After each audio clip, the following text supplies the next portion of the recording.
Hello students, आज हम new unit start कर रहे हैं केमिकल काइनेटिक्स एंड कैटालिसिस, रासायनिक बल गतिकी तथा उत्प्रेरक। केमिकल रिएक्शन के बारे में आप जानते हैं, रासायनिक अभिक्रिया। अब कोई भी रासायनिक अभिक्रिया जब होती है तो उसमें कुछ क्वेश्चंस पुटअप होते हैं। क्या क्या हो सकता है? पदार्थों के बीच होने वाली अभिक्रिया की सुगमता, अर्थात अभिक्रिया होगी या नहीं होगी। अभिक्रिया होती है तो कितनी होती है, किस सीमा तक होती है हो रही है तो किस गति से हो रही है, या उसे कंप्लीट होने में कितना टाइम लगेगा।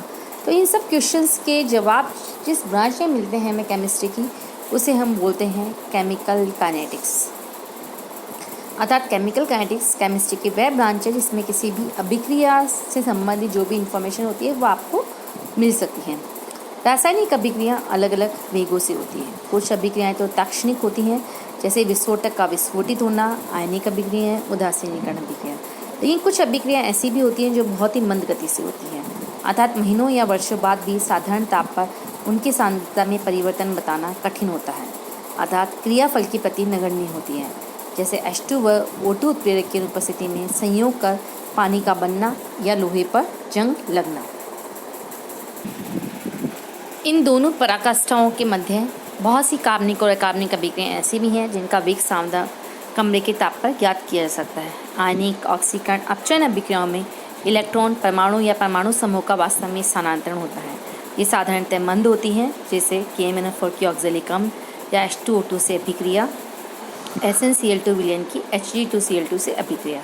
अतः ये देखा गया है कि विभिन्न अभिक्रियाएँ न केवल विभिन्न वेगों से होती है, वरन इनके वेग को भी सांद्रता, ताप, उर्दाप आदि की अवस्थाओं में परिवर्तन करके बदला जा सकता है।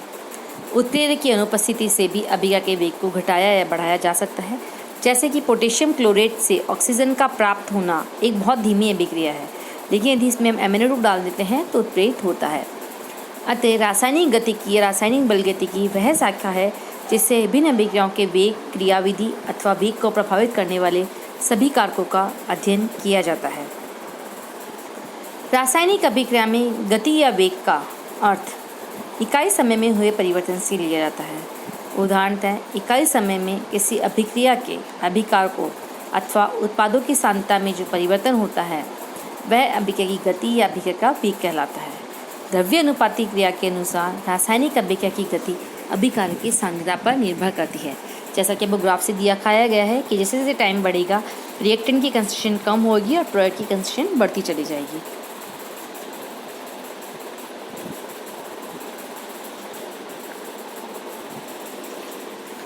रासायनिक अभिक्रिया जैसे जैसे आगे बढ़ेगी अभिकारक उपयोग में आकर कम होते जाते हैं, अतः सांद्रता घटती जाएगी और उत्पादों की सांद्रता बढ़ती जाएगी। अभिक्रिया का वेग साधारणतः स्थिर नहीं रहता है, समय के साथ बदलता रहता है, घटता बढ़ता रहता है, परंतु कभी शून्य नहीं होता है। अतः इकाई समय में हुए परिवर्तन को अभिक्रिया का वेग कहकर नहीं, हम उसे उसका औसत वेग कहते हैं। समय के साथ आप देख रहे हैं इस तरीके से ग्राफ के द्वारा आपको बताया गया चेंज होता रहता है।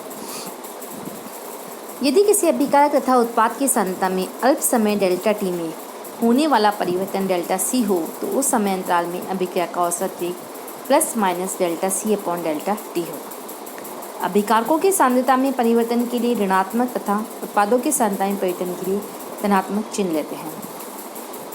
अतः अभिक्रिया ए से उत्पाद के लिए वेग व्यंजक निम्न होगा। अभिक्रिया वेग इज इक्वल टू एक की सांद्रता में परिवर्तन अपॉन परिवर्तन में लगा समय हो जाएगा minus delta A upon delta T. जैसे कि हम H2O2 का वियोजन देखते हैं उत्प्रेरक की उपस्थिति में, तो H2O प्लस हाफ O2, तो इसका जो औसत वेग होगा वो होगा H2O2 की सांद्रता में परिवर्तन अपॉन परिवर्तन में लगा समय। ठीक है, चूँकि अभिकारकों की सांद्रता में परिवर्तन ऋणात्मक होता है क्योंकि समय के साथ कम होता है, और उत्पाद की सांद्रता में धनात्मक होता है कि समय के साथ सांद्रता बढ़ती है। अभिक्रिया के औसत वेग को हम वास्तविक वेग नहीं मान सकते हैं क्योंकि अभिक्रिया वेग प्रतिक्षण बदलता रहता है और अभिक्रिया वेग पद की मूल सार्थकता केवल किस समय विशेष से ही संबंधित होती है। अभिक्रिया वेग का वास्तविक मान निकालने के लिए दिए गए वृत्त पर किसी भी दी हुई सांद्रण अथवा समय के संगम बिंदु पर स्पर्श रेखा खींचते हैं। इस स्पर्श रेखा का ढाल अभिक्रिया का वास्तविक वेग दर्शाता है। यह वेग ताक्षणिक वेग कहलाता है। किसी दिए हुए बिंदु पर स्पर्श रेखा का ढाल delta C upon delta T का चरम मान होता है, जबकि डेल्टा टी का मान शून्य की ओर उद्गमन करता है। अभिक्रिया के ताक्षणिक वेगों को अभिकारक और उत्पाद के सांद्रता के रूप में भी लिखा जाता है। इसके लिए एक स्टोइकियोमेट्री दी जाती है। जैसे एक सामान्य अभिक्रिया A/B, तो उसके लिए अभिक्रिया वेग लिखेंगे -GA/dt is equal two plus dB/dt। ठीक है, आप कोई रिएक्शन जैसे अभिक्रिया A से 2B है तो उसके लिए 1/2 हो जाएगा नीचे। तो ये आपका वेग से लिखने का तरीका है। अब जैसे एक सामान्य अभिक्रिया हमने ली है N1A प्लस N2B से M1C प्लस N2D, तो A के लुप्त होने का वेग हो जाएगा -GCA/dt, रिएक्टेंट है इसलिए माइनस साइन आएगा। B के लुप्त होने का वेग -GCB/dt, जहाँ पे CA A की कंस्टिट्यूशन है, CB B की कंस्टिट्यूशन है।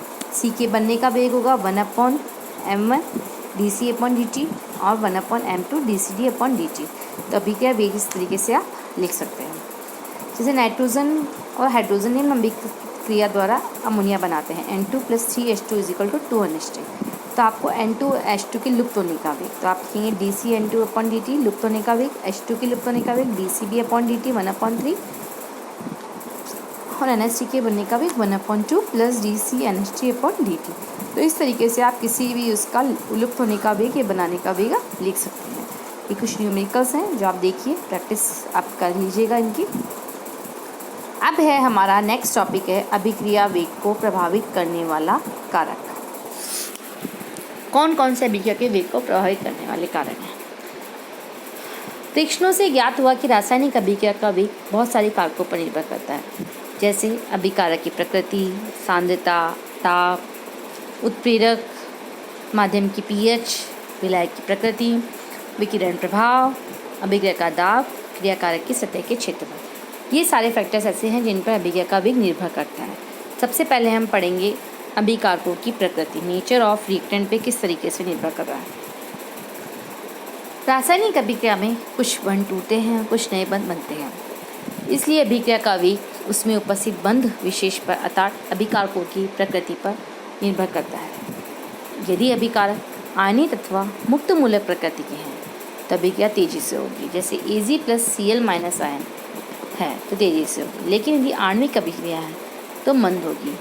आणविक अभिक्रियाओं में क्रियाकारक की स्वयं की प्रकृति अभिक्रिया के वेग को निर्धारित करने में महत्वपूर्ण भूमिका निभाती है।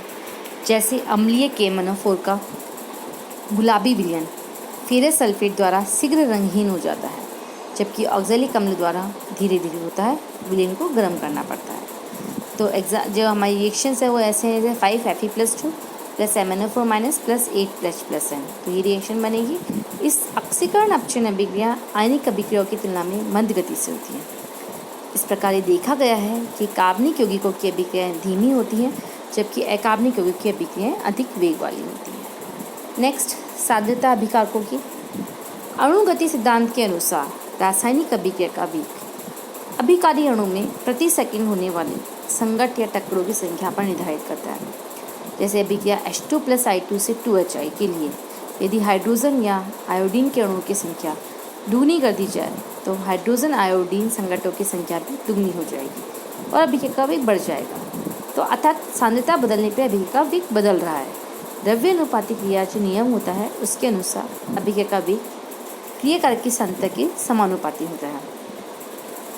अतः अभिकारकों की सांद्रता जितनी अधिक होगी अभिक्रिया की दर भी उतनी ही अधिक होगी। टेम्परेचर, सामान्यतः ताप बढ़ाने पर अभिक्रिया का वेग बढ़ता है, लेकिन एक निष्कर्ष के अनुसार पाया गया कि अभिक्रिया के ताप में यदि 10 डिग्री सेंटीग्रेड की वृद्धि करते हैं तो अभिक्रिया का वेग जो होता है वो 2 या 3 गुना हो जाता है। उत्प्रेरक, आप जानते हैं उत्प्रेरक या संबंधक, कैटलिस्ट या इनहिबिटर वे पदार्थ होते हैं जिसे हम अभिक्रिया मिश्रण में मिला दें तो अभिक्रिया वेग को प्रभावित करते हैं परंतु स्वयं अपरिवर्तित रहते हैं। जैसे कि KClO4 के साथ यदि हम MnO2 मिलाते हैं तो अपेक्षाकृत कम ताप पर KClO3 का अपघटन बहुत जल्दी से होता है और O2 अधिक बनने लगती है। हाइड्रोजन और ऑक्सीजन के संयोग को प्लेटिनम उत्प्रेरित करता है। इसके विपरीत संबंधक अभिक्रिया में उत्पन्न होने वाले क्रियाशील माध्यमिकों से क्रिया करके SO4- क्रियाशील पदार्थ से वेग कम कर देते हैं। उत्प्रेरक की उपस्थिति के कारण रासायनिक अभिक्रिया अन्य दूसरे प्रकार से संपन्न होने वाली अभिक्रिया की गति से प्रभावित होती है। नेक्स्ट है माध्यम की pH ऑफ मीडियम। जो अभिक्रियाएं जलीय माध्यम में होती हैं वे साधारणतः माध्यम के pH पर निर्भर करती हैं। धातु आयन की ऑक्सीकरण अभिक्रियाओं में अभिक्रिया का वेग साधारणतः हाइड्रोजन आयन की सांद्रता पर निर्भर करता है। अम्लीय विलयन में Ti3 FeCN(-4) को ऑक्सीकृत कर देता है, जबकि Ti1 FeCN(-3) द्वारा ऑक्सीकृत नहीं होगा। लेकिन क्षारीय माध्यम में दूसरी अभिक्रिया होती है, पहले नहीं होती है। माध्यम की pH। आयनिक क्रियाकारक अथवा ध्रुवीय क्रियाकारक ध्रुवीय विलायकों में तेज गति से अभिक्रिया करते हैं, जबकि अध्रुवीय विलायकों में इस प्रकार के क्रियाकारक मंद गति से अभिक्रिया करते हैं। इसका तात्पर्य है कि किसी भी अभिक्रिया का वेग माध्यम की प्रकृति पर निर्भर करता है, क्योंकि माध्यम अभिक्रिया करने वाली स्पीसीज की सक्रियता को प्रभावित करता है। माध्यम के इस गुण को आयनिक सामर्थ्य या पराविद्युतांक कहते हैं। जैसे परऑक्सी डाइसल्फेट आयोडाइड की अभिक्रिया में माध्यम की आयनिक सामर्थ्य बढ़ने पर अभिक्रिया का वेग बढ़ता है। नेक्स्ट है रेडिएशन इफेक्ट। कई अभिक्रियाएं ऐसी होती हैं जिनका वेग बहुत कम होता है और अतः ऐसी अभिक्रियाएं विशेष विकिरणों का अवशोषण करके अधिक वेग से होने लगती है। जैसे पौधों में प्रकाश संश्लेषण अंधेरे में नहीं होता, बल्कि सूर्य के प्रकाश में होता है।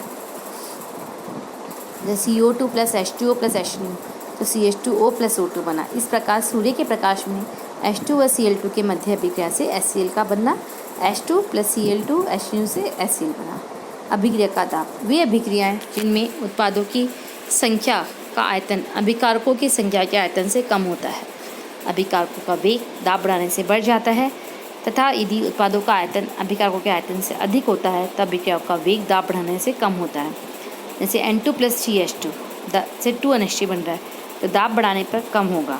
PCl5 से PCl3 व Cl2 बन रहा है, दाब बढ़ाने पर कम होगा। H2 + I2 से 2HI दाब बढ़ाने या घटाने पर कोई अंतर नहीं होगा। क्रियाकारक की सतह का क्षेत्रफल।